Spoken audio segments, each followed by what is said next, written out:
The radar screen flickered in the pre-dawn darkness of Nelly's Air Force Base, Nevada. Colonel Marcus Brennan squinted at the anomaly developing 30,000 feet above the Mojave Desert. What had started as a routine training exercise was rapidly becoming something unprecedented in modern military aviation history. 6 F-16 fighting Falcons had broken formation, not scattered in panic, not veering off course due to mechanical failure, but moving with surgical precision into an entirely new tactical arrangement that didn't exist in any manual. "Control, this is Falcon Leader," crackled the radio. "We have visual on the formation break, requesting permission to investigate." The voice belonged to Captain Zara Shadowhawk Velasquez. Call sign earned not through bravado, but through her uncanny ability to appear exactly where enemy aircraft least expected her. At 28, she possessed more combat flight hours than pilots twice her age, though the brass consistently overlooked her for squadron leadership positions. Her personnel file read like a textbook case of battlefield brilliance, hampered by what they euphemistically called unconventional tactical thinking. Colonel Brennan leaned forward, studying the formation that had spontaneously emerged on his screen.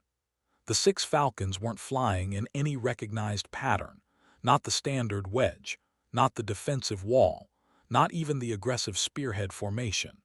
Instead, they moved like a living organism, each aircraft positioned to maximize both offensive capability and mutual protection in ways that defied conventional wisdom. "Negative, Shadowhawk," Brennan replied, his voice carrying the weight of a man who'd seen enough surprises in his 30-year career. "Maintain observation distance. Something's not right here." What Colonel Brennan couldn't see from his ground-based perspective was the face of the pilot leading the rogue formation. Captain Alina, Ghostwriter, Kozlov had been written off by command as a decent pilot with poor judgment, a reputation earned through her tendency to deviate from flight plans when she detected tactical opportunities others missed. Her pale blue eyes, steady behind her visor, tracked 6 different radar signatures while her hands moved across controls with the fluid grace of a concert pianist. The desert stretched endlessly below, bathed in the ethereal glow of approaching sunrise. In the distance, the Sierra Nevada mountains stood like silent sentinels, their peaks catching the first golden rays of dawn. This landscape had witnessed countless military exercises, but none quite like what was unfolding 30,000 feet above the ancient Joshua trees and forgotten mining towns. Unknown to the controllers below, Captain Kozlov had identified something that would change everything they thought they knew about air superiority warfare. The 6 aircraft following her weren't simply breaking formation. They were demonstrating a tactical innovation that would either revolutionize modern combat aviation or court-martial its architect. In the next hour, Ghostwriter would prove that sometimes the most dangerous enemy isn't the one you can see coming, but the one who rewrites the rules while you're still reading from the old playbook. The morning sky held secrets that would echo through military academies for decades to come, if anyone lived to tell the story. Captain Shadowhawk's F-16 climbed steadily through 25,000 feet, her engines carving twin contrails across the pristine Nevada sky. She'd been tracking the anomalous formation for 12 minutes now, watching 6 fighting Falcons execute maneuvers that shouldn't have been possible. Each aircraft moved with the kind of precision typically reserved for aerobatic demonstration teams. Yet these weren't show pilots performing for crowds. These were combat-ready fighters operating in restricted airspace without authorization. "Shadowhawk, this is Control," Colonel Brennan's voice carried new urgency. "We're showing friendly transponder codes on all 6 aircraft, but they're not responding to our hails. Can you identify the lead pilot?" Through her canopy, Shadowhawk could see the formation clearly now. The lead F-16 bore the distinctive markings of the 64th Aggressor Squadron, the Air Force's elite adversary pilots who simulated enemy tactics during training exercises. But this wasn't simulation. The precision of their movements suggested something far more serious. "Control, I have visual confirmation on the lead aircraft," Shadowhawk reported, her voice steady despite the adrenaline coursing through her veins. "Tail number 841242. That's Captain Kozlov's bird." Alina Kozlov. Even pilots who'd never flown with Ghost Rider knew her reputation. 3 combat deployments, 2 distinguished flying crosses, and a service record that read like military aviation poetry. She was also known for her habit of finding tactical solutions that existed outside standard operating procedures, a trait that had earned her both commendations and reprimands in equal measure. Colonel Brennan's silence on the radio spoke volumes. Kozlov had been grounded pending a formal review after her last unauthorized tactical innovation had saved 4 aircraft during a close air support mission in Syria. The review board had concluded that while her actions were heroically effective, they set a dangerous precedent for battlefield discipline. Apparently, Captain Kozlov disagreed with their assessment. The 6 aircraft suddenly shifted formation again, this time arranging themselves in what Shadowhawk recognized as a modified defensive screen, but unlike any defensive pattern she'd studied at the Air Force Academy. Each F-16 occupied a position that provided overlapping fields of fire while maintaining optimal spacing for mutual support. It was beautiful and terrifying in its tactical elegance. "Ghost Rider, this is Shadowhawk on guard frequency," she transmitted. Hopping Kozlov was monitoring the emergency channel. "Colonel Brennan is requesting immediate explanation for your current actions." The response came not from Kozlov, but from one of her wingmen, Lieutenant Jake "Viper" Morrison, whose voice carried the kind of absolute certainty that comes from complete trust in one's flight leader. "Shadowhawk, be advised we are conducting authorized tactical evaluation of experimental formations under classified Directive 77 Alpha. Maintain safe distance and observe." There was no classified Directive 77 Alpha. Every pilot monitoring the frequency knew it. But there was something in Morrison's voice that suggested this wasn't insubordination. It was something far more complex and potentially more dangerous. Through her heads-up display, Shadowhawk watched the formation execute another impossible maneuver, rolling inverted in perfect synchronization, before resuming their heading toward the Nevada test and training range. Below them, the desert floor rushed past at 500 knots, a blur of ancient geology and modern military infrastructure. Whatever Captain Kozlov was planning, it was about to begin in earnest. The Nevada test and training range stretched across 3 million acres of unforgiving desert, its boundaries marked by signs warning civilian aircraft away from one of the world's most dangerous pieces of airspace. As the 7 F-16s approached the range's outer perimeter, Captain Kozlov's formation maintained their mysterious tactical arrangement, while Shadowhawk trailed at a respectful distance, her finger hovering near the transmit button. Colonel Brennan's voice crackled through the radio with barely contained tension. "Shadowhawk, I need you to understand something. Captain Kozlov has been carrying classified materials related to a new air superiority program that was officially terminated 3 weeks ago. If she's implementing those tactics without authorization, we're looking at a potential breach of national security protocols." The weight of that revelation settled over Shadowhawk like desert heat. Alina Kozlov wasn't just conducting an unauthorized training exercise. She was potentially demonstrating classified tactical innovation to pilots who weren't cleared for the information. The implications were staggering, particularly given the international observers scheduled to witness today's standard training exercises from the range's observation posts. "Copy Control. Are you ordering me to intercept?"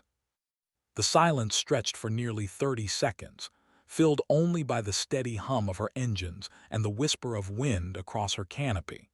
When Brennan finally responded, his voice carried the weight of a career's worth of difficult decisions. "Negative. Maintain observation and report. Do not engage unless directly threatened." Through her multifunction display, Shadowhawk watched the formation approach a series of ground targets arranged across the range floor.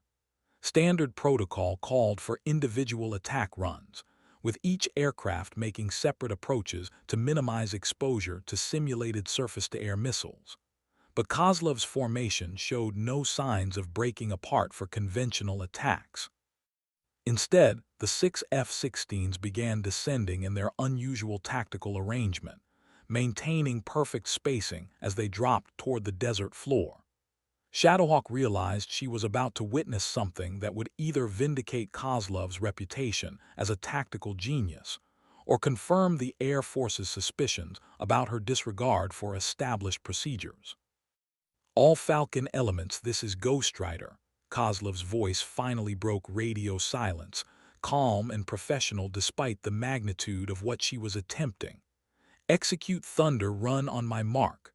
Remember, we fly as one mind, strike as one sword." Thunder Run. The code name sent chills down Shadowhawk's spine.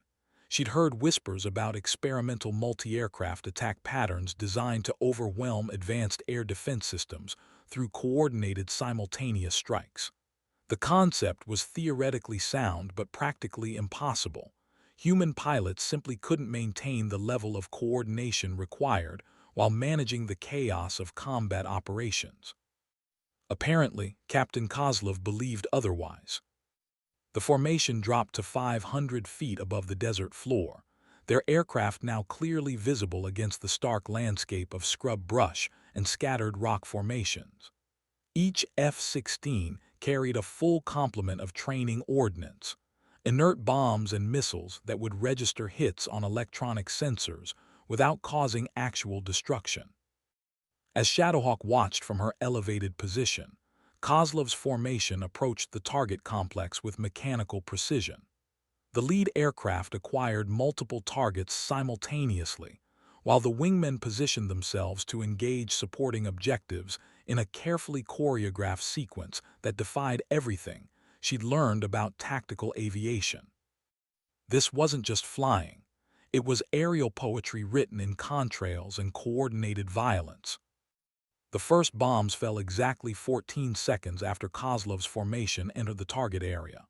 From Shadowhawk's vantage point, she watched 6 aircraft deliver ordnance with surgical precision, each pilot hitting assigned targets while maintaining formation integrity that should have been impossible under combat conditions.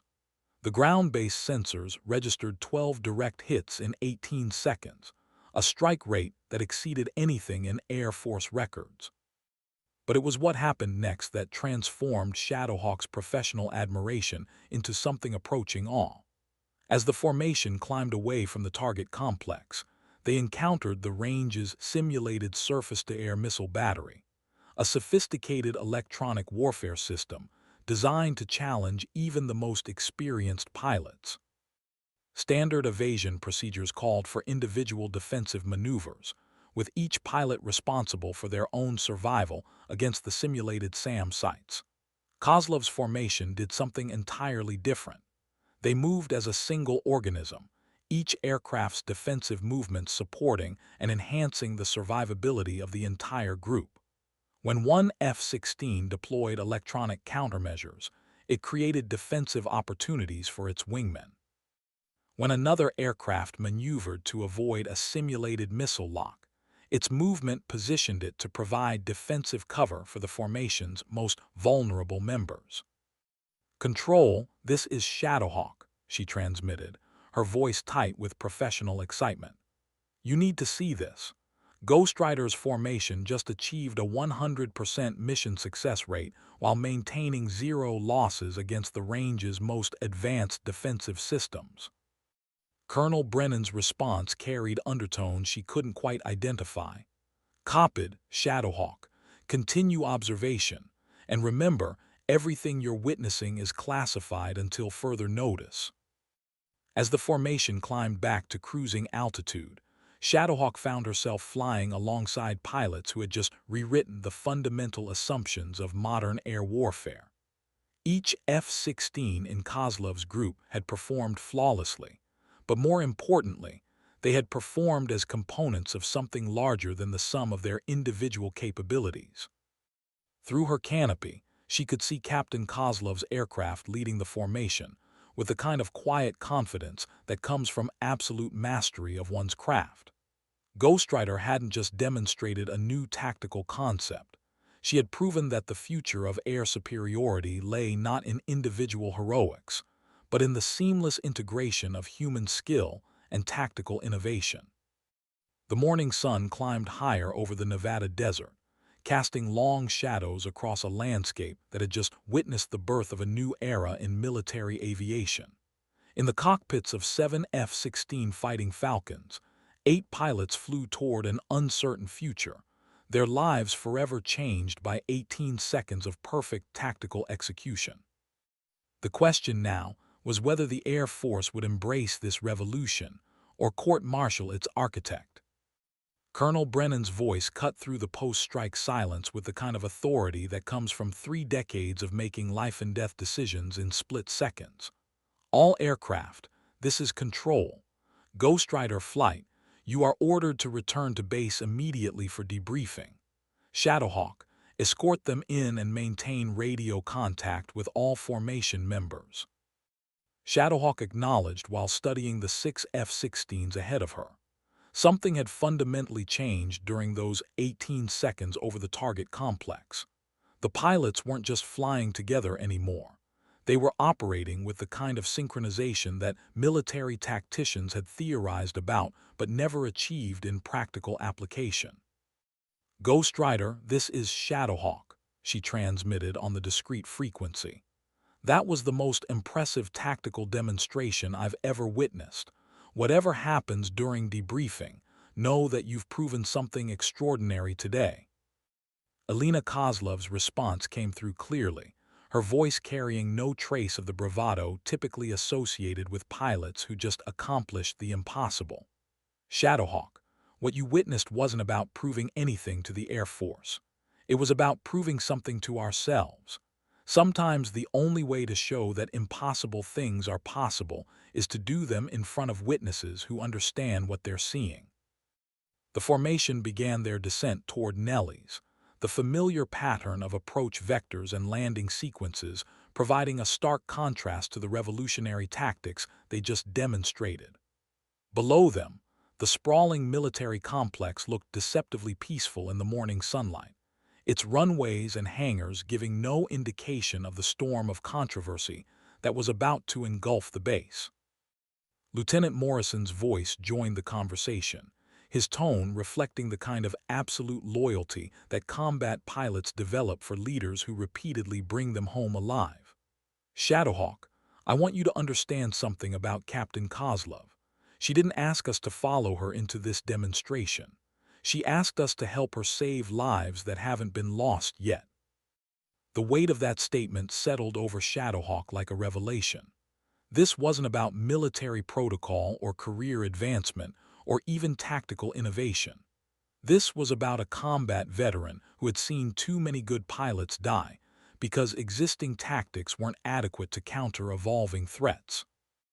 As they approached the traffic pattern, Shadowhawk caught sight of the extensive ground activity surrounding Nellies.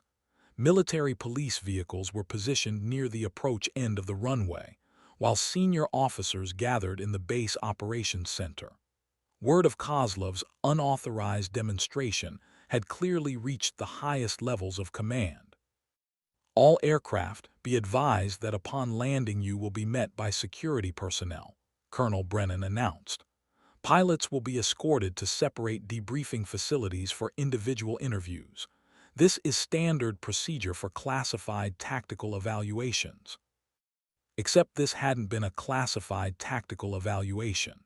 It had been a career-ending act of insubordination that had succeeded so spectacularly that the Air Force didn't know how to respond. Shadowhawk realized she was about to witness either the court-martial of one of the service's most gifted pilots or the birth of a tactical revolution that would reshape modern warfare. The 7 F-16s touched down in sequence, their landing gear kissing the runway with mechanical precision. As they taxied toward the flight line, Shadowhawk could see the array of vehicles and personnel waiting to greet them. This wasn't a normal post-flight debriefing. This was damage control on a massive scale. Through her canopy, she watched Captain Kozlov shut down her engines with the same calm professionalism she displayed throughout the entire flight. Ghost Rider's face showed no signs of regret or uncertainty, only the quiet satisfaction of a pilot who had successfully completed an extremely difficult mission. The morning sun continued its climb across the Nevada sky, indifferent to the human drama unfolding on the tarmac below. The tarmac at Nellis Air Force Base buzzed with activity as 7 F-16s completed their shutdown procedures. Captain Zara Shadowhawk remained in her cockpit momentarily, watching through her canopy as military police formed a perimeter around Captain Kozlov's aircraft. The sight of armed security personnel treating a decorated combat veteran like a potential threat left a bitter taste in her mouth. Colonel Brennan's voice crackled through her headset one final time before shutdown. Shadowhawk, report directly to Hangar 7 for immediate debriefing. Do not discuss today's events with anyone until you've been cleared by intelligence personnel. As she climbed down from her aircraft, Shadowhawk caught Elena Kozlov's eye across the flight line. Ghost Rider moved with the same unhurried precision that had characterized her flying, showing no signs of stress despite being surrounded by security personnel. Their eyes met for exactly 3 seconds, long enough for Shadowhawk to see something in Kozlov's expression that looked remarkably like peace. Hangar 7 had been converted into a temporary command center, its cavernous interior filled with portable communication equipment and classified materials. Shadowhawk found herself facing a panel of senior officers, their collective expression suggesting they were dealing with something far more complex than simple insubordination. Brigadier General Patricia Hayes, commander of the 57th Wing, sat at the center of the panel. Her reputation for tactical brilliance was matched only by her intolerance for maverick pilots who operated outside established protocols. The fact that she was personally conducting this debriefing suggested the morning's events had attracted attention from the highest levels of Air Force Command. Captain Velasquez, General Hayes began, her voice carrying the weight of absolute authority. Describe exactly what you observed during Captain Kozlov's unauthorized tactical demonstration. For the next 40 minutes, Shadowhawk provided a detailed account of the formation's movements, the precision of their strikes, and the revolutionary nature of their defensive coordination. She described maneuvers that challenged fundamental assumptions about air combat tactics and results that exceeded anything in Air Force records. General Hayes listened without interruption, occasionally making notes on a tablet while maintaining the kind of poker face that comes from years of handling classified information. When Shadowhawk finished her account, the general leaned back in her chair and studied the younger pilot with calculating eyes. Captain, in your professional opinion, were the tactics you observed militarily sound? The question carried implications that extended far beyond simple technical assessment. Shadowhawk realized she was being asked to provide expert testimony that could either vindicate Kozlov's actions or confirm the charges against her. Ma'am, what I observed this morning represents the most advanced tactical innovation I've encountered in 8 years of military service.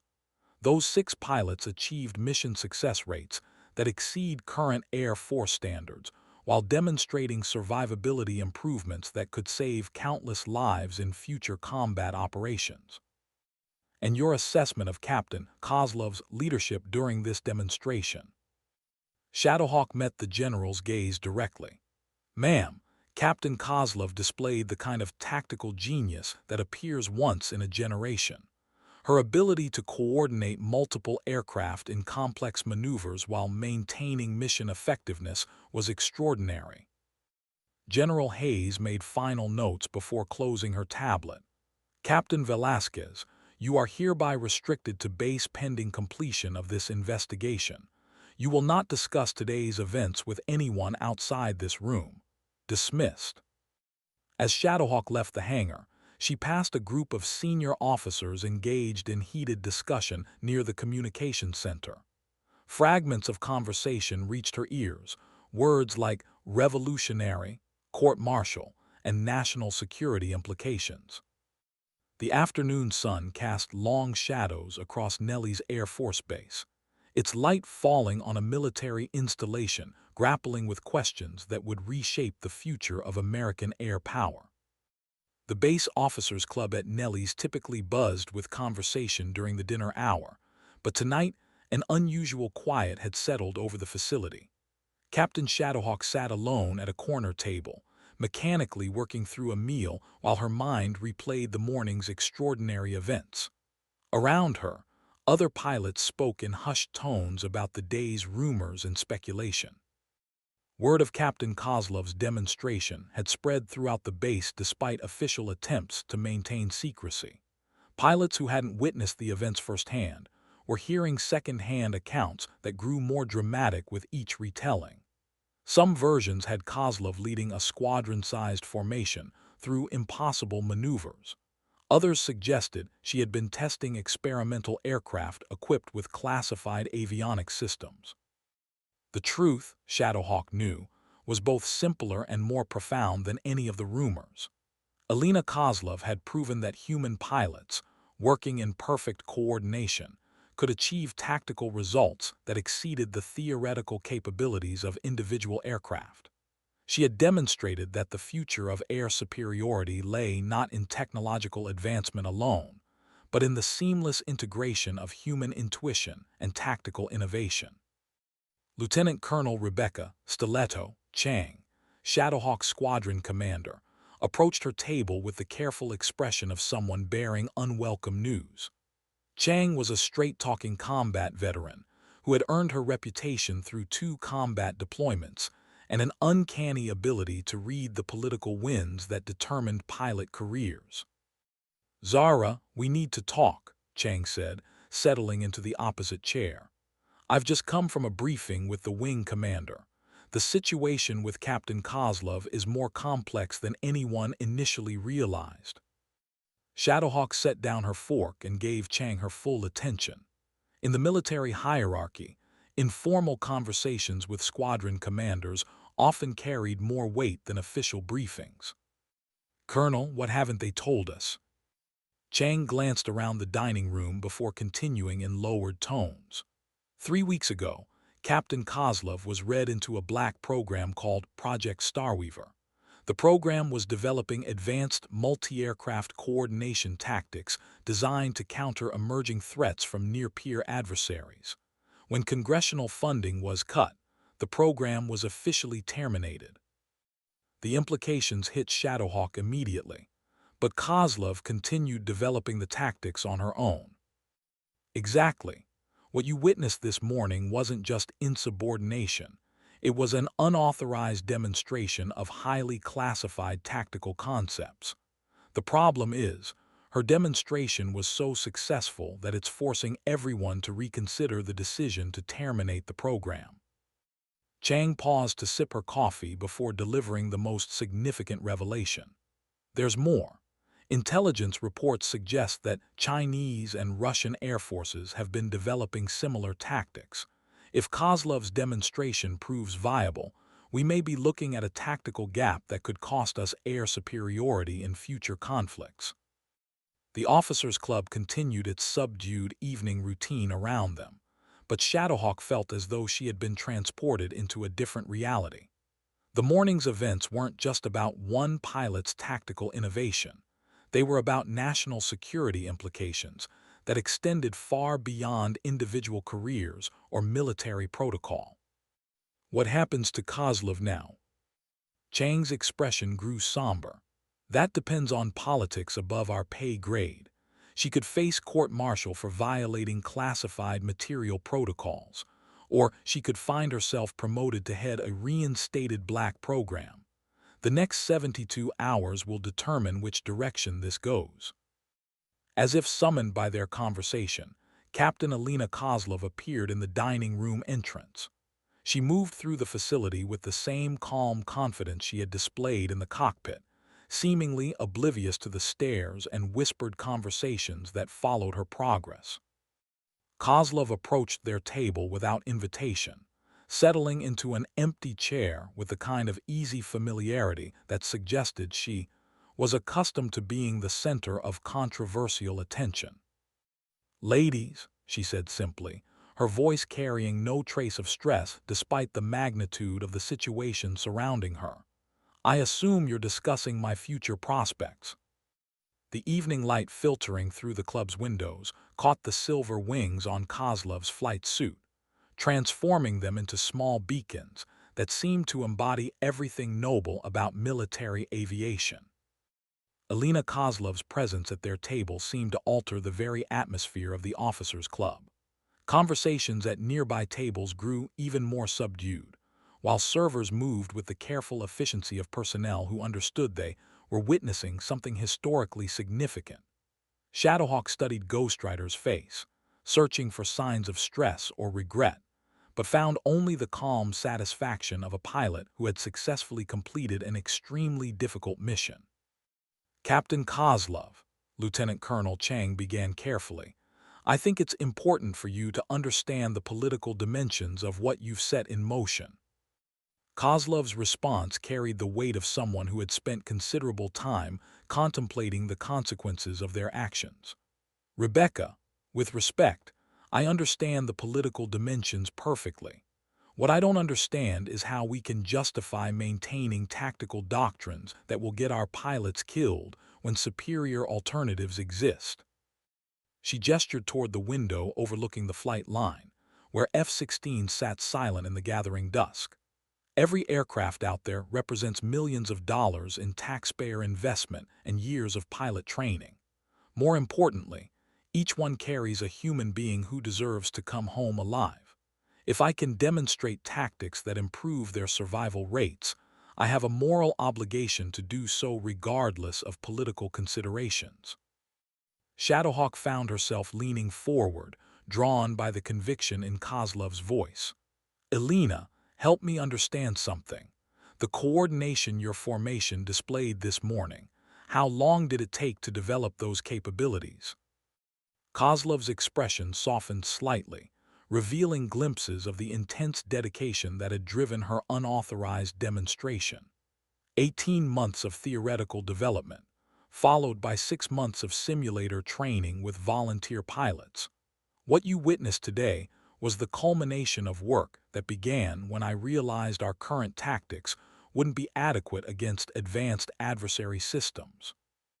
6 months, Chang repeated quietly.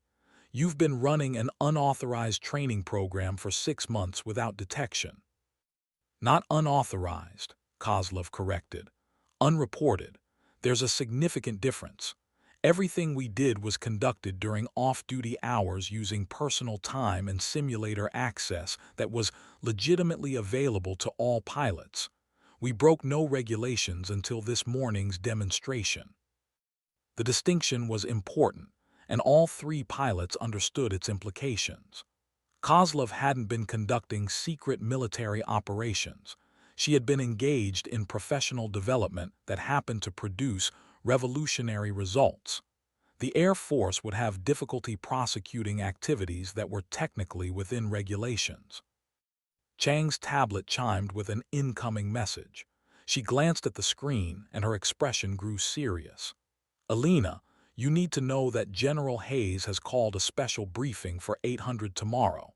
Wing commanders from 3 bases will be attending via secure video conference. This is moving up the chain of command very quickly." Kozlov nodded as though she had been expecting this development. "Good. The sooner senior leadership understands what we've accomplished, the sooner we can begin implementing these tactics across the entire fighter community." Her confidence was remarkable given the circumstances. Most pilots facing potential court-martial would be consulting with military lawyers and preparing defensive strategies. Kozlov was planning for tactical implementation as though her vindication was inevitable. "There's something else," Shadowhawk said, voicing a concern that had been growing since the morning's events. The pilots who followed you today, they're all facing the same potential consequences you are. How do you justify putting their careers at risk for your tactical theories? For the first time since joining their conversation, Kozlov showed signs of emotional weight. Her voice carried undertones of deep personal responsibility as she responded. Zara, every pilot who participated in today's demonstration, volunteered after fully understanding the potential consequences. They believed, as I do, that revolutionary tactical concepts require revolutionary demonstrations. Sometimes the only way to save future lives is to risk present careers. The evening had grown darker while they talked, and the officers' club had gradually emptied as pilots departed for quarters or duty assignments. The three women sat in relative isolation, their conversation having evolved into something approaching a historical moment. Tomorrow would bring official proceedings that could reshape careers and tactical doctrine in equal measure. The morning sun cast sharp shadows across the Nevada desert as three staff cars approached the main gate of Nellis Air Force Base. Through the bulletproof windows of the lead vehicle, General Patricia Hayes observed the unusual level of security activity surrounding the installation. Word of yesterday's tactical demonstration had clearly reached levels of command that typically didn't concern themselves with routine training exercises. In the back seat beside her, Brigadier General Robert Kessler, Deputy Commander of Air Combat Command, reviewed classified documents on a secure tablet. His presence at Nellis represented the kind of high-level attention that could either elevate Captain Kozlov's tactical innovation to program status or bury it so deeply that it never saw operational implementation. Patricia, General Kessler said without looking up from his tablet, I've reviewed the preliminary reports from yesterday's demonstration.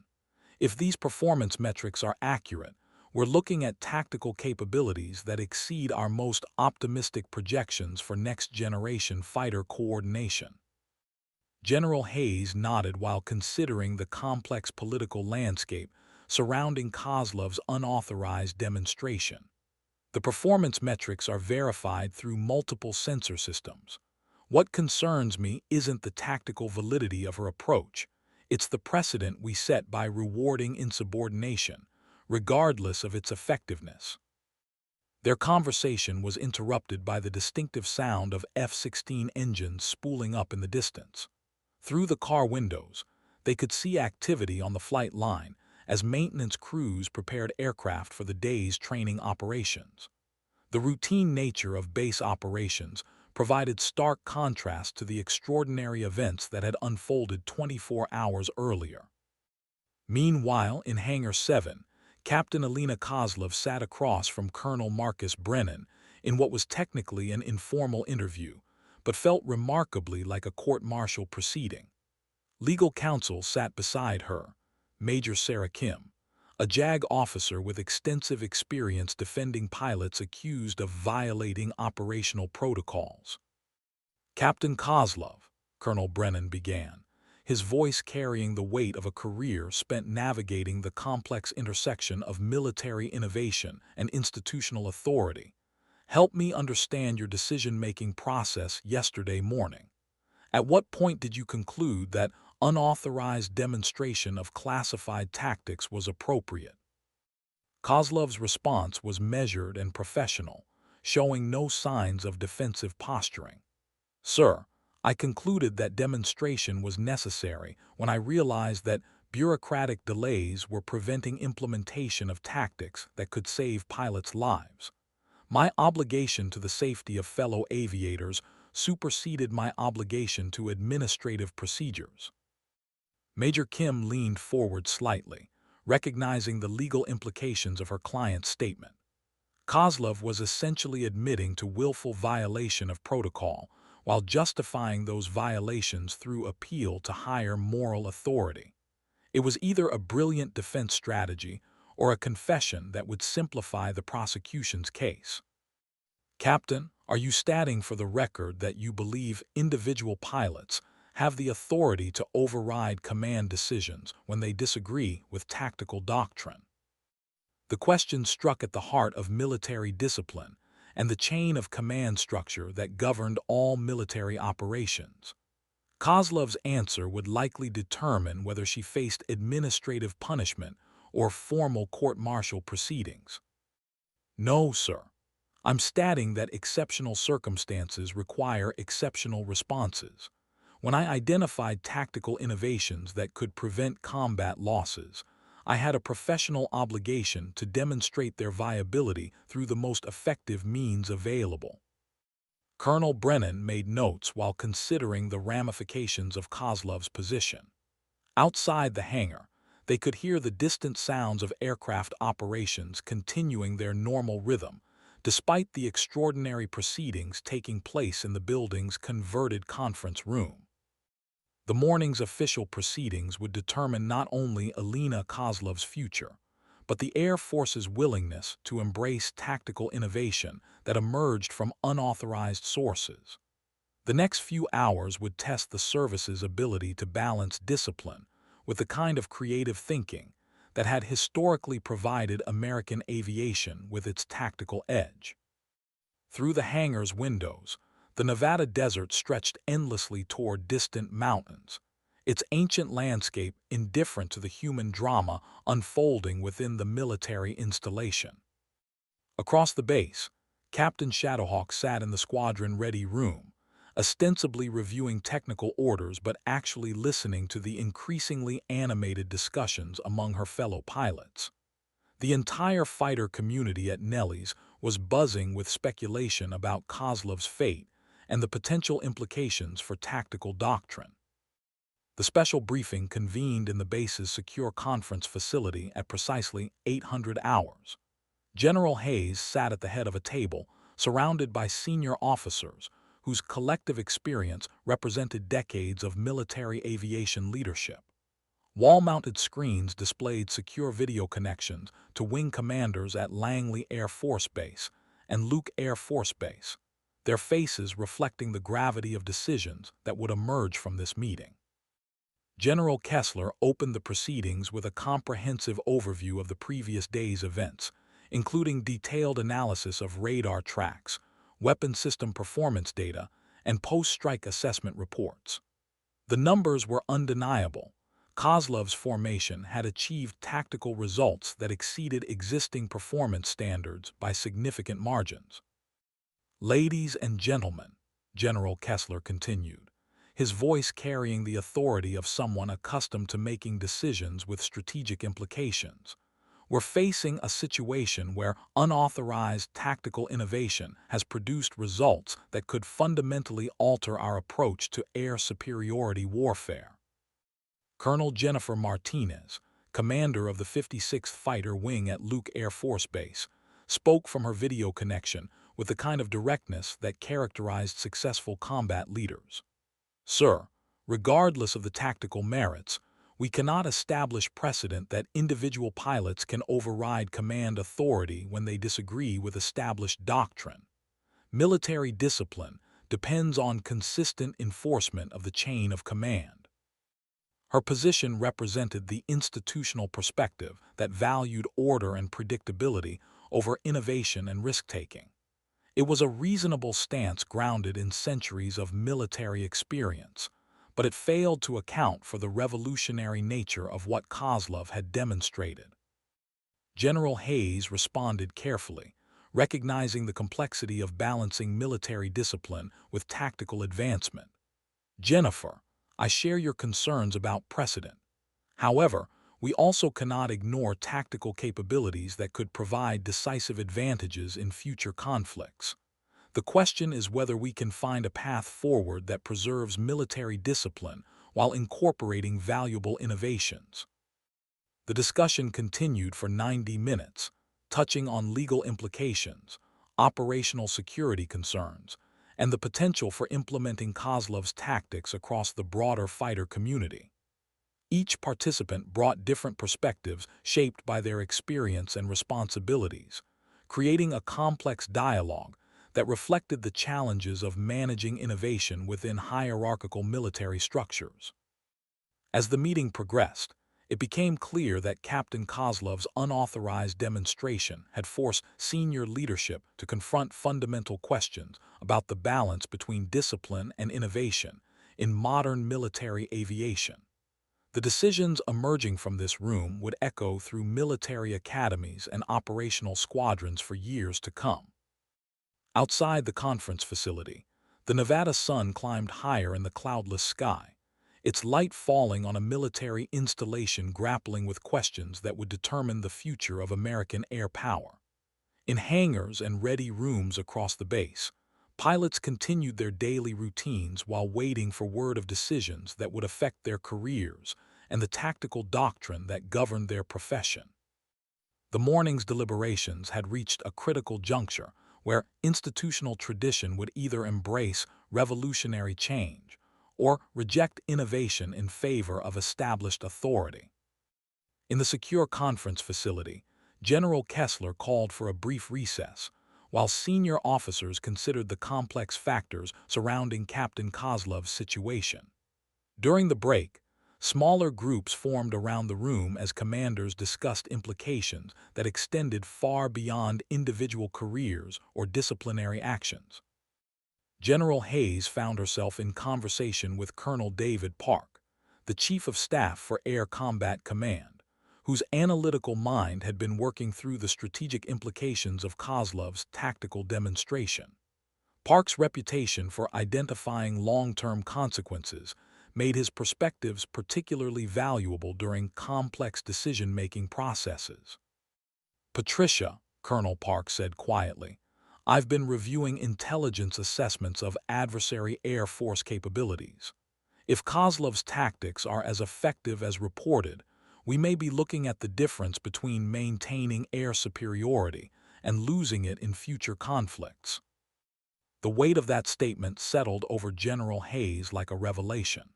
Military leadership often faced difficult choices between competing priorities, but few decisions carried implications as far-reaching as this one. The choice wasn't simply about disciplining one pilot. It was about America's future ability to maintain air superiority against increasingly sophisticated adversaries. When the meeting reconvened, General Kessler presented a proposal that attempted to balance competing interests while addressing the strategic implications of Kozlov's demonstration. "I'm recommending that we establish a classified evaluation program to assess the operational viability of Captain Kozlov's tactical innovations. This program would provide a structured environment for testing these concepts while maintaining appropriate oversight and security protocols." The proposal represented a compromise that acknowledged the value of Kozlov's innovations while addressing concerns about military discipline and operational security. It would allow continued development of revolutionary tactics while ensuring that future demonstrations occurred within authorized frameworks.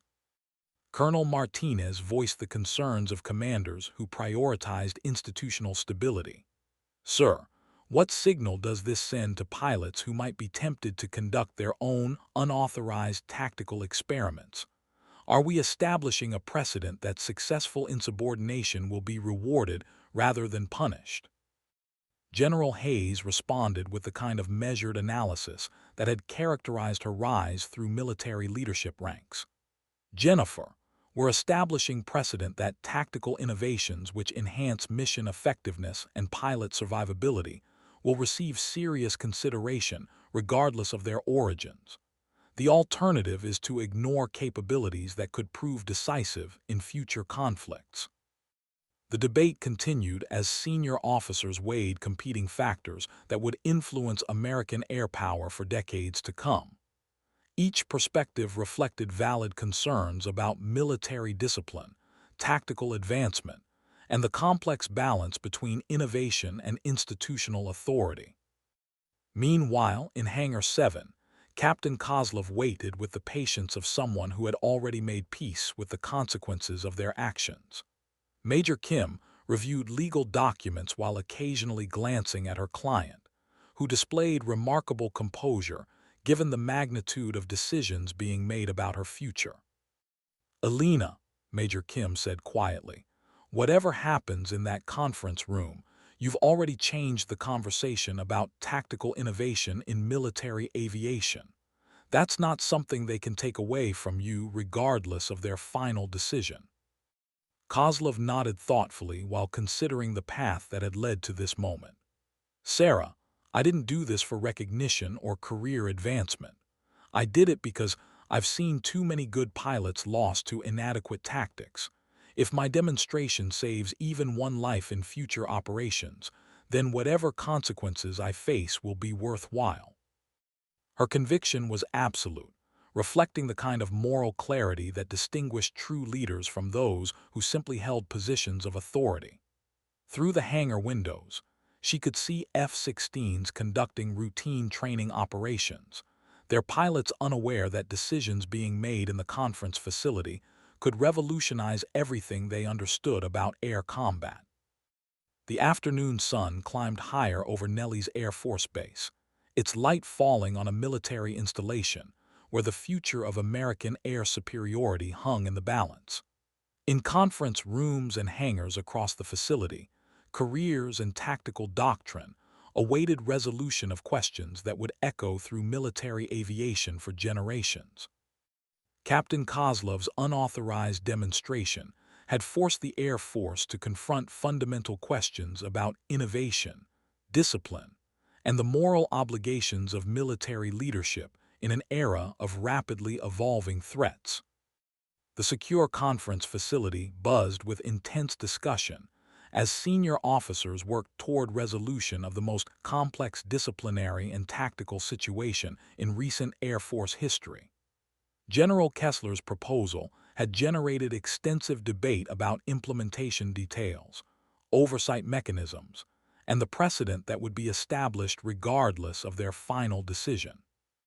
General Hayes called for order as the afternoon session began with presentations from technical experts who had analyzed the performance data from Kozlov's demonstration.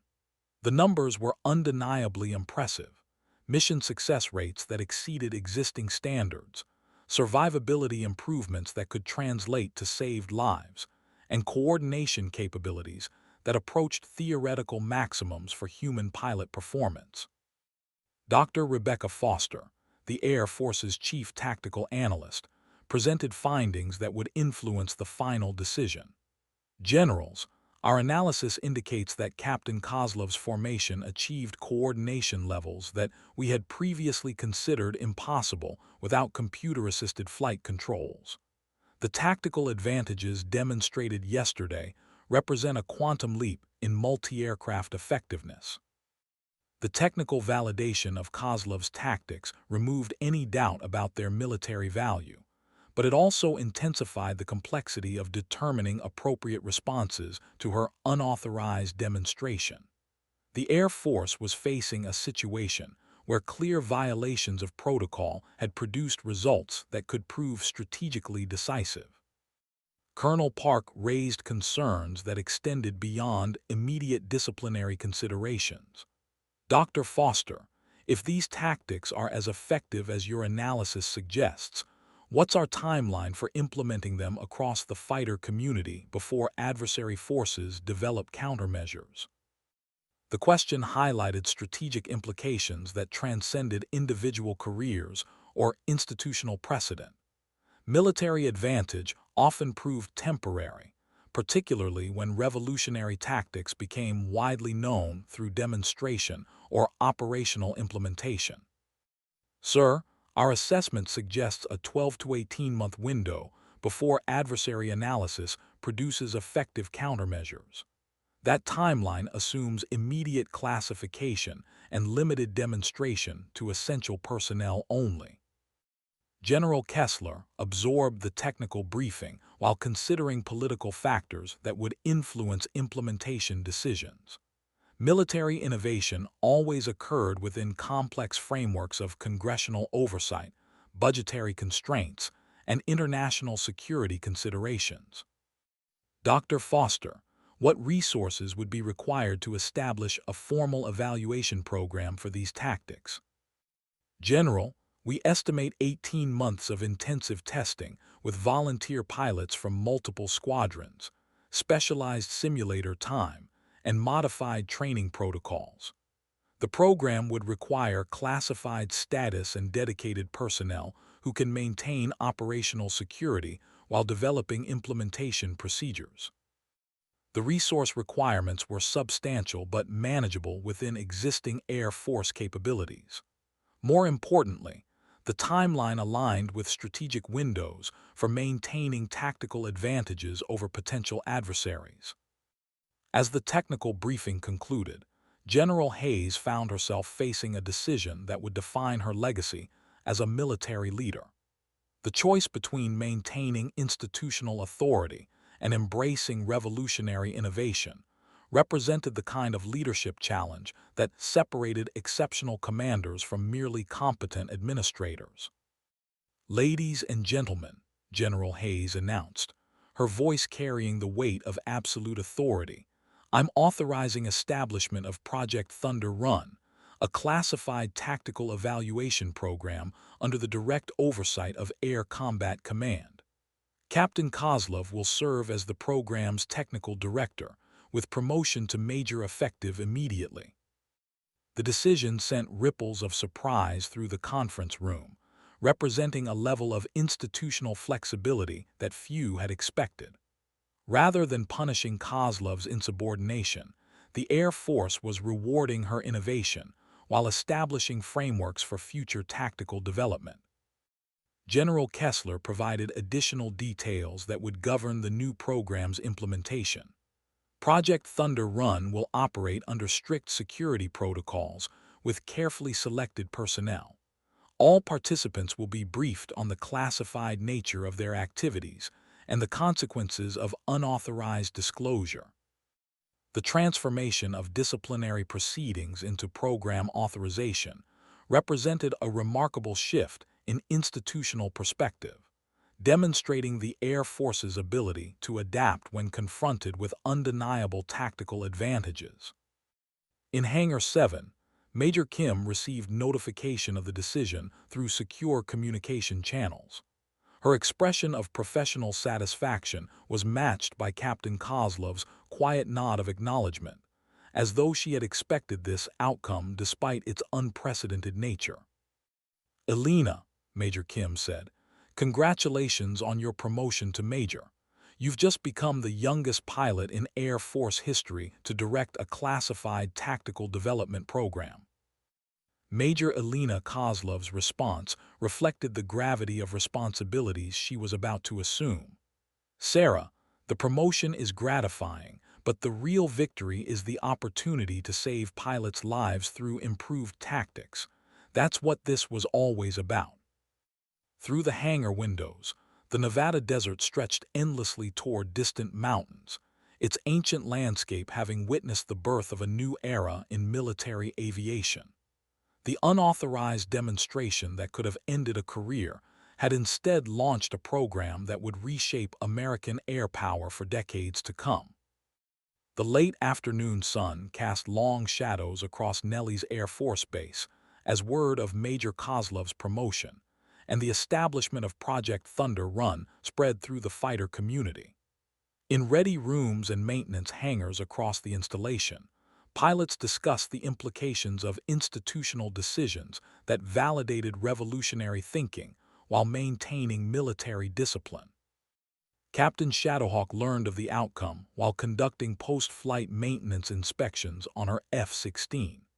The news filled her with professional satisfaction and personal admiration for a pilot who had risked everything to advance tactical capabilities that could save lives in future conflicts. Lieutenant Morrison and the other pilots who had participated in yesterday's demonstration received notification that they would be transferred to Project Thunder Run as founding members of the Air Force's most advanced tactical development program. Their willingness to follow Kozlov into unauthorized territory had positioned them at the forefront of military aviation innovation. As evening approached, Major Kozlov stood on the flight line watching aircraft return from training missions. The routine operations continued unchanged, but she knew that everything had fundamentally shifted. The tactics she had spent 18 months developing would soon be implemented across the entire fighter community, potentially altering the balance of air power in conflicts yet to be fought. The Nevada sky darkened gradually, its infinite expanse reflecting the boundless possibilities that emerged when human courage combined with tactical innovation. In the distance, the lights of Las Vegas glittered like earthbound stars, reminding anyone who cared to notice that some risks were worth taking when the stakes involved the defense of freedom itself. Major Alina Kozlov had proven that sometimes the most dangerous enemy of progress is the comfort of established procedures. Her unauthorized demonstration had forced the Air Force to confront the reality that institutional authority must sometimes yield to revolutionary thinking when lives and national security hang in the balance. The first day of Project Thunder Run would begin at dawn, marking the transformation of one pilot's vision into a program that would redefine the art and science of aerial warfare for generations of fighter pilots yet to earn their wings. 6 weeks after the establishment of Project Thunder Run, Nellis Air Force Base had been transformed into the epicenter of the most significant tactical revolution in modern military aviation. The classified program operated from a newly constructed facility that combined advanced simulation capabilities with secure briefing rooms and specialized maintenance areas for the modified F-16s used in experimental operations. Major Alina Kozlov stood before a map-sized tactical display showing the positions of 12 F-16s conducting coordinated maneuvers over the Nevada test and training range. The aircraft moved with the precision of a Swiss timepiece, each pilot executing complex formations that had been refined through weeks of intensive training and theoretical development. "Thunder Lead, this is Control," Major Kozlov transmitted to the formation leader. "Execute Pattern 7 on your current heading. Remember, we flow like water, strike like lightning." The poetic language had become standard communication protocol for Project Thunder Run operations, reflecting the artistic nature of tactical coordination that transcended purely mechanical flight procedures. Each pattern represented months of development work designed to maximize both offensive capability and defensive survivability. Captain Shadowhawk, now serving as Kozlov's deputy director, monitored the exercise from an adjacent control station. Her role had evolved from observer to active participant in tactical development that was reshaping fundamental assumptions about air combat effectiveness. "Alina," Shadowhawk said during a brief lull in radio communications, "the coordination we're achieving exceeds even our most optimistic projections. These pilots are operating as a single organism rather than individual aircraft." Major Kozlov nodded while studying telemetry data that confirmed the exceptional performance being achieved by pilots who had embraced revolutionary tactical concepts. "Zara, what we're witnessing represents the evolution of human potential when individual skill combines with collective purpose. These aren't just better tactics. They're proof that impossible things become possible when people commit absolutely to shared objectives." The 12 F-16s executed another complex maneuver that demonstrated capabilities previously considered theoretical. Each aircraft maintained perfect formation spacing, while engaging multiple simulated targets in a sequence that overwhelmed even the most sophisticated defensive systems on the training range. Lieutenant Morrison's voice crackled through the radio with professional excitement that reflected the satisfaction of pilots pushing the boundaries of their profession. "Control, Thunder Flight has achieved complete mission success with 0 defensive penetrations. Request permission to execute advanced evasion scenarios." "Granted, Thunder Lead. Initiate defensive protocols and demonstrate survival capabilities against maximum threat scenarios." What followed represented the culmination of weeks of intensive training and tactical development. The formation encountered simulated surface-to-air missiles, interceptor aircraft, and electronic warfare systems that replicated the most dangerous threats they might face in actual combat operations. Rather than breaking apart for individual survival as traditional doctrine required, the 12 F-16s moved together like a school of fish avoiding predators. Each pilot's defensive actions enhanced the survivability of their wingmen while maintaining formation integrity that multiplied their collective offensive capabilities. Outstanding performance, Thunder Flight, Major Kozlov transmitted as the exercise concluded. Returned to base for debriefing and mission analysis. As the aircraft turned toward Nelly's, Major Kozlov reflected on the transformation that had occurred since her unauthorized demonstration 6 weeks earlier.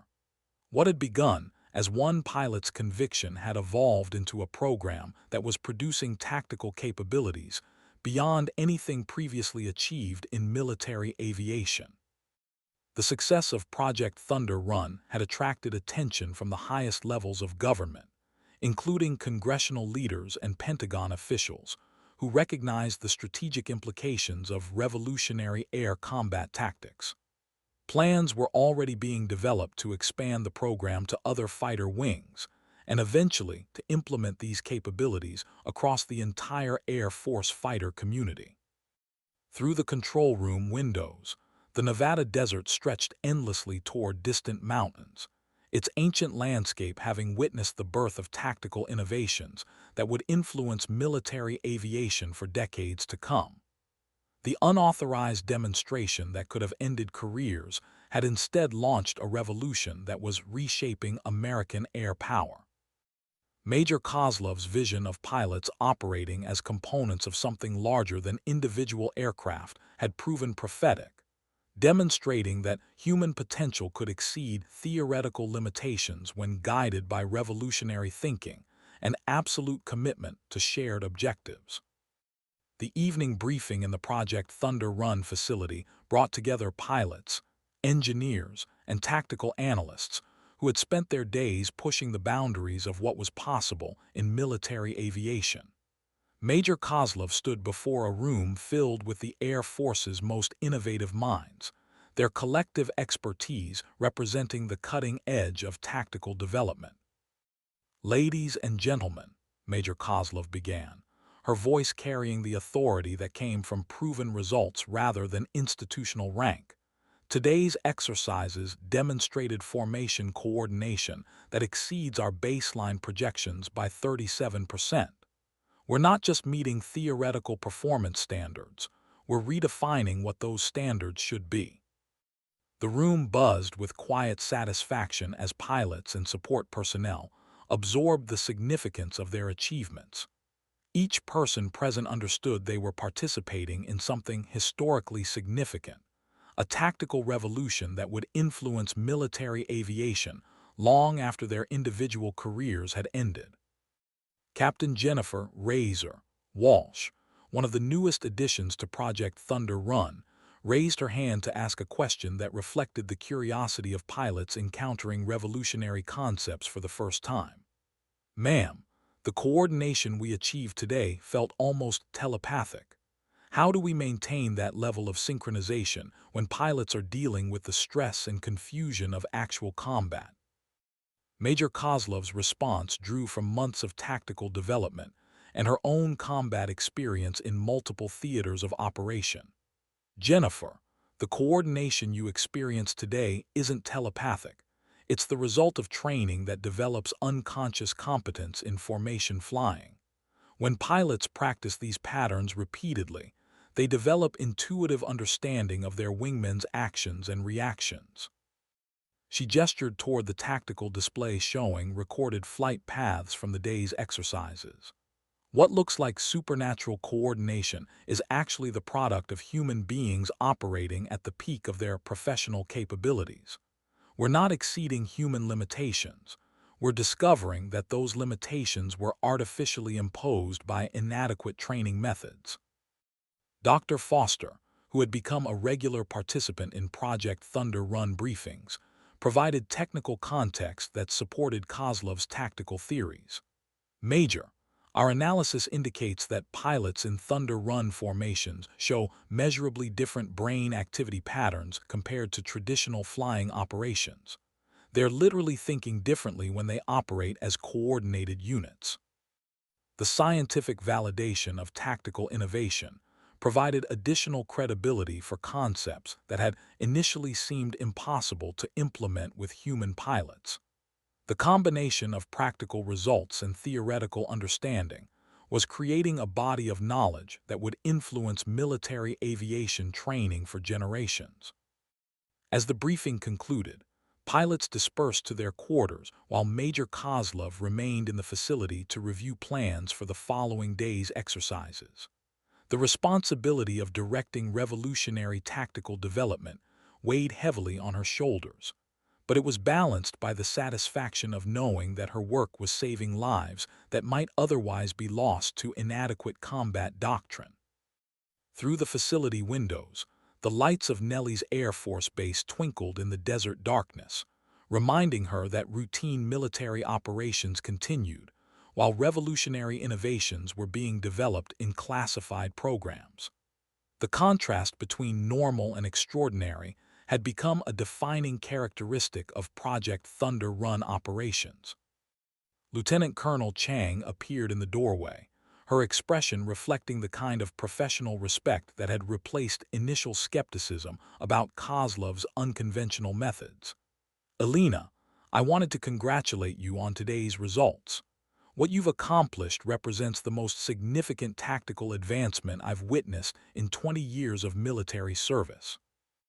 Major Kozlov appreciated the recognition while maintaining focus on future challenges that would determine the ultimate success of Project Thunder Run. "Rebecca, today's achievements are significant, but they're also just the beginning. We need to develop training protocols that can transfer these capabilities to the broader fighter community without compromising operational security."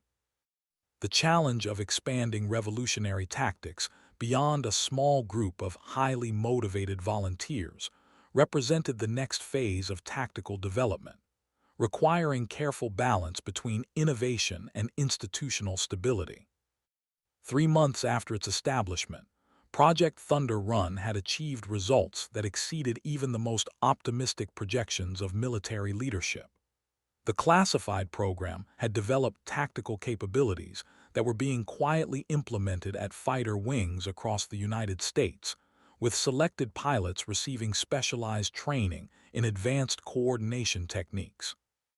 Major Kozlov found herself briefing senior Pentagon officials who had traveled to Nellie's to witness demonstrations of capabilities that were reshaping American air strategy.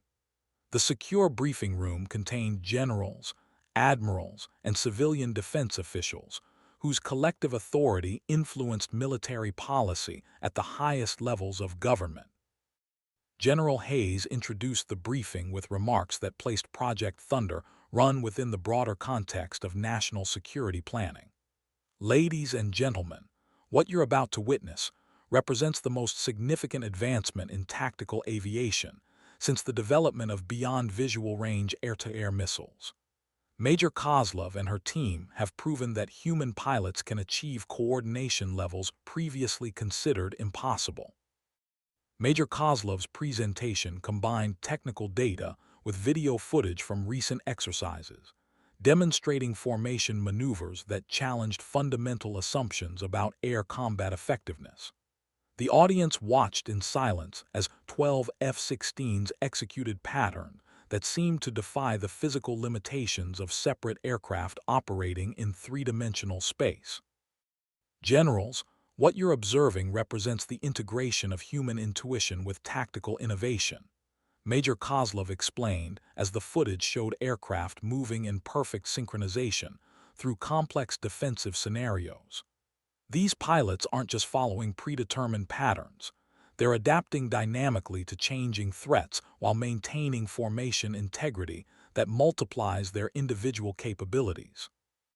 Admiral Sarah Chen, Deputy Chief of Naval Operations, posed questions that reflected the strategic implications of revolutionary tactical capabilities. "Major, How quickly could these techniques be implemented across the entire fighter community? And what would be the training requirements for widespread adoption? Major Kozlov had anticipated such questions and had developed comprehensive implementation plans during weeks of intensive planning sessions.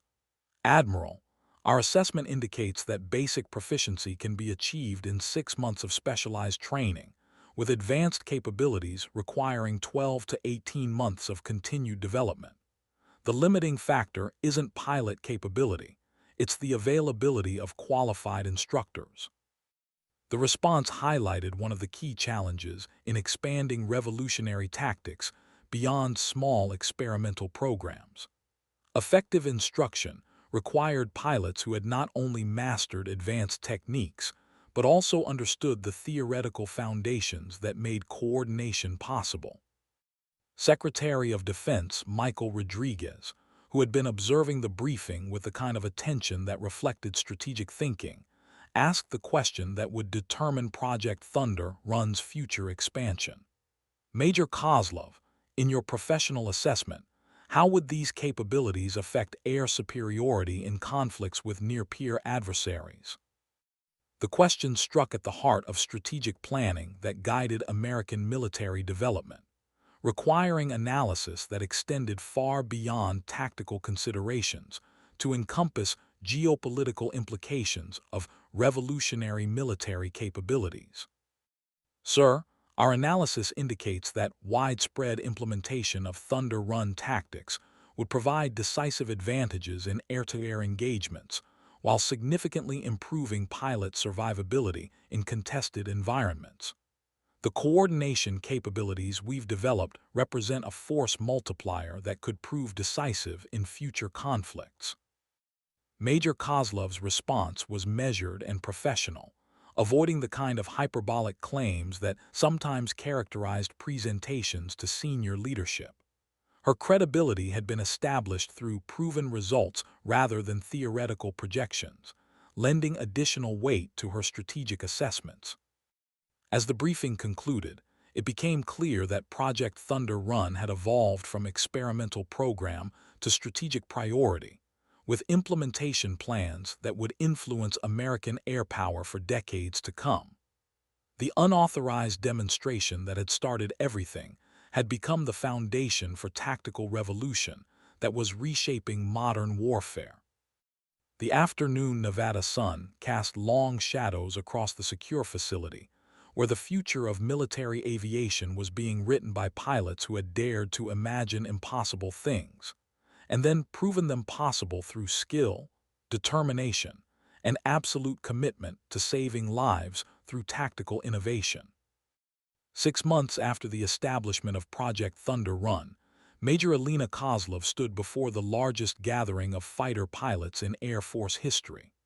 The classified symposium at the Air Force Academy brought together squadron commanders, flight leaders, and tactical experts from every fighter wing in the United States military, their collective experience representing the institutional knowledge of American air power.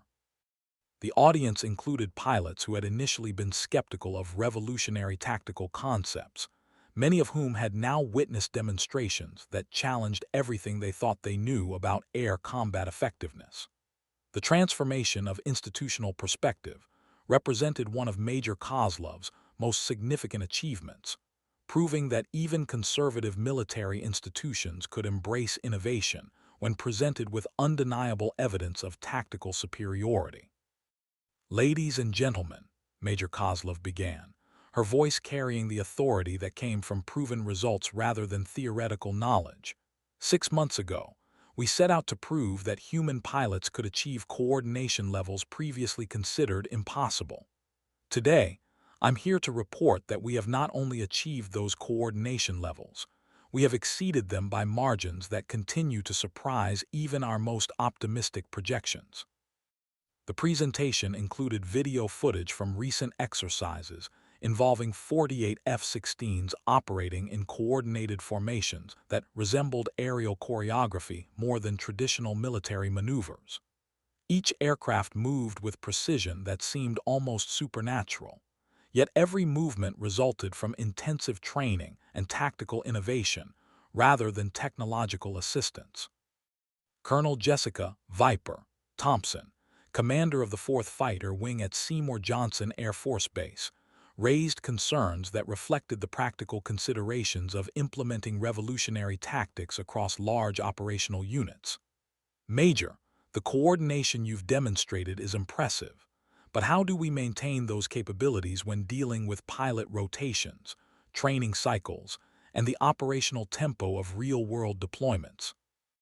The question highlighted one of the key challenges facing widespread implementation of Thunder Run tactics. Military units constantly experienced personnel changes that could disrupt the kind of intensive coordination that made revolutionary tactics possible. Major Kozlov had anticipated such concerns and had developed training protocols specifically designed to address the realities of military personnel management. Colonel Thompson, we've developed modular training systems that allow new pilots to integrate into existing formations within 4 weeks of intensive instruction.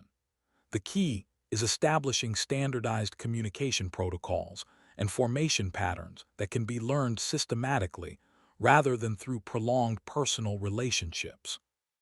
Her response demonstrated the kind of practical thinking that had characterized Project Thunder Run from its inception. Revolutionary tactics were only valuable if they could be implemented under real-world conditions rather than controlled experimental environments.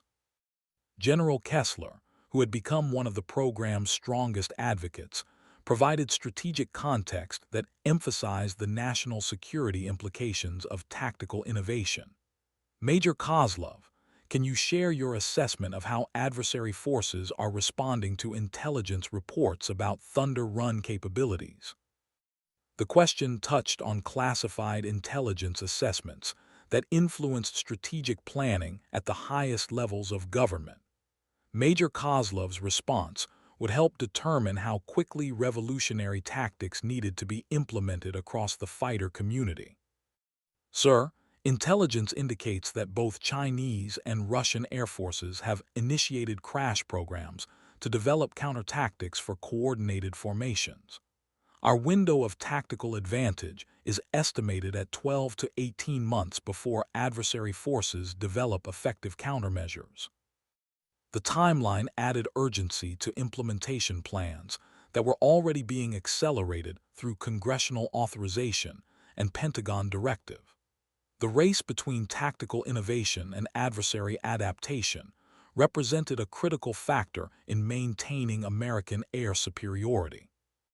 As the symposium continued, it became clear that Project Thunder Run had evolved beyond experimental program to become the foundation for the future of American air power. The pilots in attendance would return to their units as advocates and instructors for tactical revolution that was reshaping modern warfare. Major Kozlov's unauthorized demonstration had proven that sometimes the most valuable military innovations emerge not from institutional research programs, but from individual pilots who refuse to accept that impossible things must remain impossible when lives hang in the balance. The evening reception following the symposium provided opportunities for informal discussions between pilots from different commands and specialties. Major Kozlov found herself surrounded by aviators eager to learn more about tactical innovations that were already being implemented at selected fighter wings across the United States. Captain Maria Phoenix Santos, a combat veteran with 3 deployments to contested environments, approached with questions that reflected the concerns of pilots who would soon be implementing Thunder Run tactics in operational settings. "Ma'am, I've been selected to attend the instructor course next month. What advice would you give to pilots who are transitioning from traditional tactics to coordinated formations?" Major Kozlov's response drew from months of experience training pilots who had initially struggled with concepts that challenged fundamental assumptions about air combat operations. "Maria, the most important thing to understand is that coordinated tactics don't replace individual flying skills, they amplify them. You're not becoming a component of a machine. You're becoming part of something that makes everyone more capable than they could be alone. The philosophical dimension of tactical innovation had become increasingly important as Project Thunder Run expanded to include pilots from diverse backgrounds and experience levels.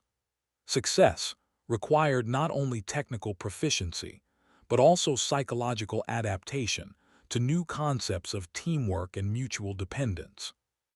Lieutenant Colonel Chang, who had observed the program's development from its controversial beginning, joined the conversation with perspectives that reflected the institutional transformation Thunder Run had catalyzed. Alina, what you've accomplished extends beyond tactical innovation. You've proven that the Air Force can embrace revolutionary change when presented with compelling evidence of improved effectiveness. Major Kozlov appreciated the recognition while maintaining focus on future challenges that would determine the ultimate impact of tactical innovations. Rebecca, institutional change is only valuable if it results in saving pilots' lives and enhancing mission effectiveness. Everything we've accomplished means nothing if we can't successfully transfer these capabilities to operational units. The responsibility of expanding revolutionary tactics across the entire fighter community weighed heavily on her shoulders, representing challenges that extended far beyond the controlled environment of experimental programs. Real-world implementation would test whether theoretical innovations could withstand the complex pressures of operational military service. As the evening progressed, Major Kozlov stepped outside the reception facility to observe F-16s conducting night training operations. The aircraft moved across the star-filled Nevada sky with lights that traced geometric patterns against the darkness, their routine operations continuing unchanged, while revolutionary innovations were being planned in briefing rooms and training facilities. The contrast between normal and extraordinary had become a constant reminder that progress in military aviation resulted from individual pilots who were willing to risk everything to advance capabilities that might prove decisive in conflicts yet to be fought. In the distance, the lights of Las Vegas glittered like earthbound stars, their commercial brilliance providing stark contrast to the serious work of developing tactical innovations that could determine the outcome of future wars. Major Kozlov understood that her unauthorized demonstration had set in motion changes that would influence American air power long after her individual career had ended. The Nevada desert stretched endlessly beyond the base perimeter, its ancient landscape having witnessed the transformation of one pilot's vision into institutional policy that was reshaping the art and science of aerial warfare for generations of aviators yet to earn their wings. 1 year after her unauthorized demonstration, Major Alina Kozlov received notification that would define the final chapter of her revolutionary impact on military aviation. The message, delivered through secure channels, informed her that she had been selected for promotion to lieutenant colonel and assignment as director of the newly established Tactical Innovation Center at the Air Force Academy. The appointment represented institutional recognition that tactical advancement required dedicated facilities and personnel committed to challenging conventional wisdom through systematic experimentation and development. Major Kozlov's transformation from potential court-martial subject to institutional leader demonstrated the Air Force's capacity for embracing change when presented with undeniable evidence of improved effectiveness. Captain Shadowhawk, who had been promoted to major and designated as Kozlov's successor at Project Thunder Run, joined her former mentor in the secure briefing room, where their professional relationship had begun with observations of impossible formations over the Nevada desert. "Alina," Major Shadowhawk said, using first names in the informal setting that had characterized their working relationship, "I want you to know that what you've accomplished has influenced every pilot in the Air Force. You've proven that individual conviction can catalyze institutional change when supported by irrefutable results." Lieutenant Colonel Kozlov appreciated the recognition while considering the broader implications of her assignment to the Air Force Academy. Training future pilots in revolutionary tactical concepts would ensure that innovation became embedded in military aviation culture rather than remaining dependent on exceptional individuals. Zara, what we've accomplished with Thunder Run represents just the beginning of tactical evolution. The next generation of pilots will grow up understanding that impossible coordination is actually standard operating procedure when properly trained and properly led. The conversation was interrupted by the arrival of General Hayes, whose role in supporting tactical innovation had earned her appointment as the new commander of Air Education and Training Command. Her presence at the informal meeting reflected the continuing high-level attention that revolutionary tactics commanded within Air Force leadership. "Alina," General Hayes announced with evident satisfaction, "I'm here to inform you that Thunder Run tactics have been officially incorporated into the curriculum at every Air Force flying training base. Starting next month, student pilots will learn coordinated formation flying as a fundamental skill rather than an advanced technique." The announcement represented the complete institutional acceptance of tactical concepts that had begun with unauthorized demonstration and evolved through systematic proof of effectiveness. Future Air Force pilots would consider revolutionary coordination capabilities as normal rather than exceptional. Lieutenant Colonel Kozlov's response reflected the gravity of institutional transformation that had emerged from individual initiative. "General, I'm honored by the confidence you've shown in these tactical concepts.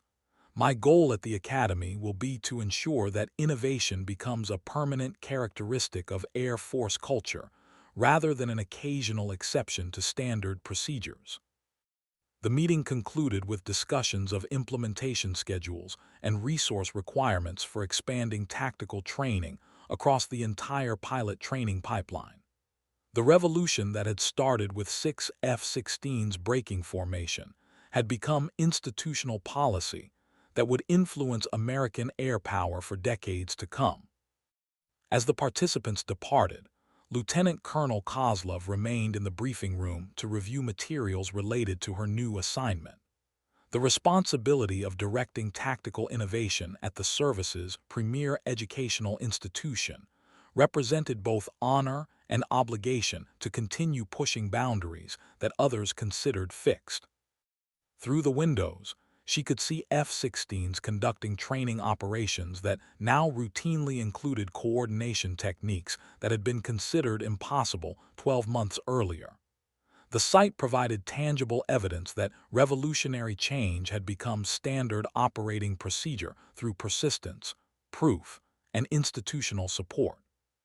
The Nevada desert stretched endlessly beyond the base perimeter, its ancient landscape having witnessed the complete transformation of American tactical aviation, doctrined through the determination of pilots who refused to accept that impossible things must remain impossible when lives and national security hung in the balance.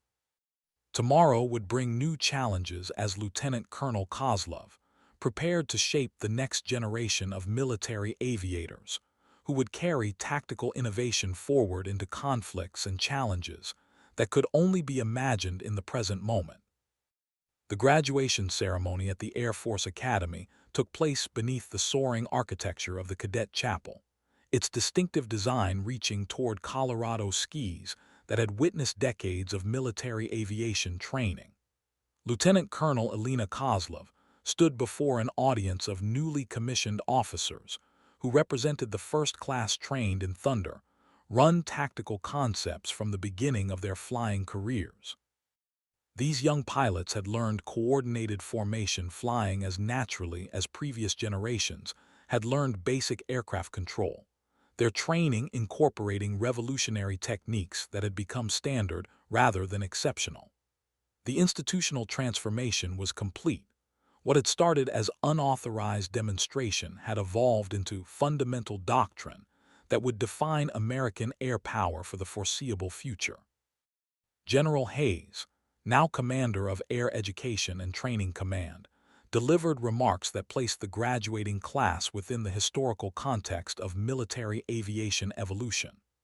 Ladies and gentlemen, you are graduating into an Air Force that has been fundamentally transformed by tactical innovations that emerged from the courage and conviction of individual pilots who refused to accept limitations others considered permanent. The general's words carried special significance for Lieutenant Colonel Kozlov, who had spent the past year developing curriculum that integrated tactical innovation with traditional pilot training. Her work at the academy had proven that revolutionary concepts could be taught systematically rather than discovered accidentally through exceptional circumstances. Second Lieutenant Amanda Falcon Rivera, the distinguished graduate of her pilot training class, approached Lieutenant Colonel Kozlov after the ceremony with questions that reflected the perspective of pilots who had grown up understanding that impossible coordination was actually standard operating procedure. "Ma'am, our class has been training in Thunder Run formation since our first week of flying training.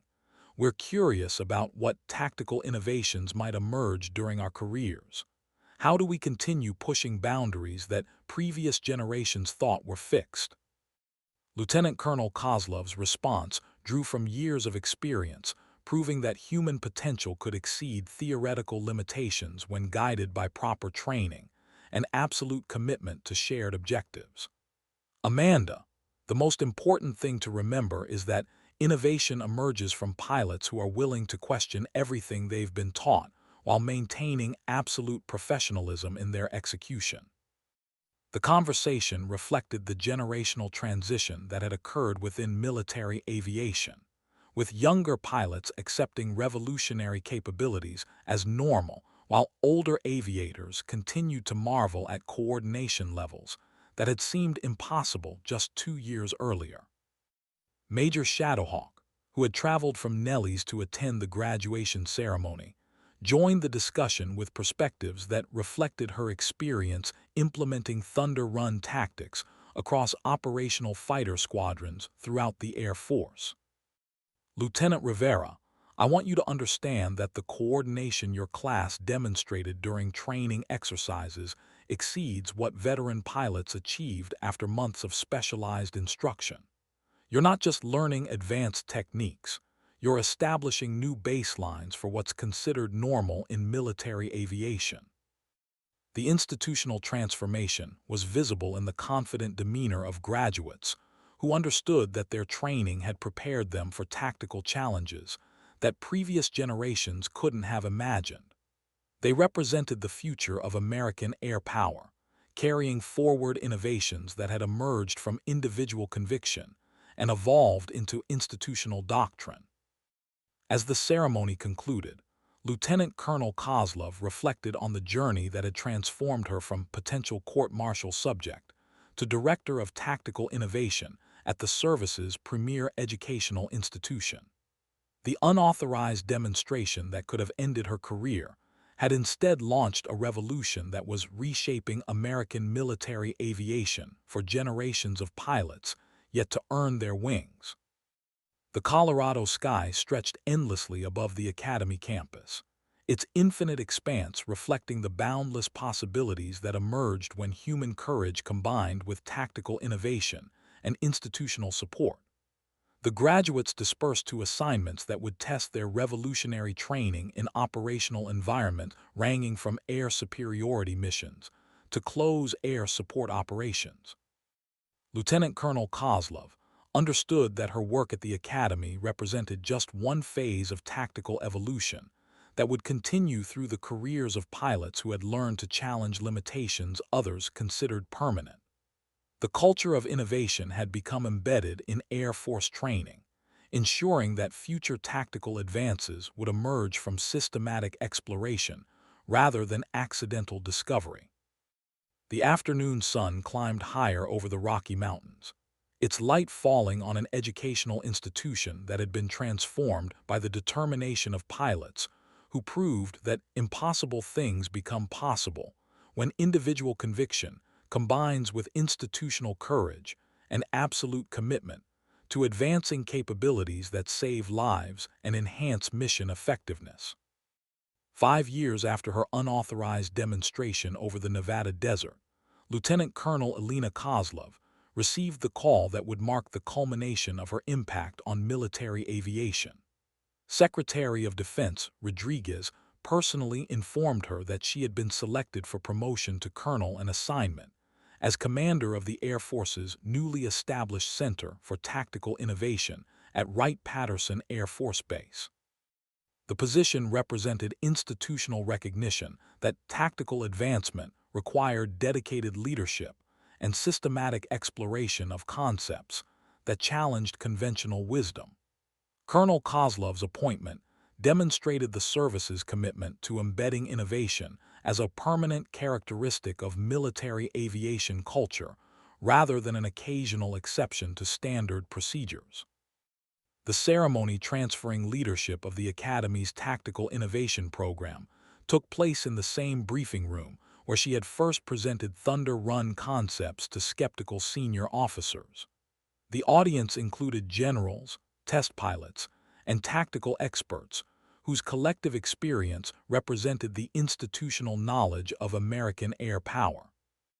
General Kessler, now Chief of Staff of the Air Force, delivered remarks that placed Colonel Kozlov's career within the broader context of military aviation history. Alina, what you accomplished 5 years ago represents one of the most significant tactical innovations in modern warfare. Your willingness to risk everything for revolutionary concepts has fundamentally transformed American air superiority capabilities. Colonel Kozlov's response reflected the perspective that had guided her career from unauthorized demonstration to institutional leadership. General, what we proved 5 years ago is that individual pilots have the potential to exceed limitations others consider.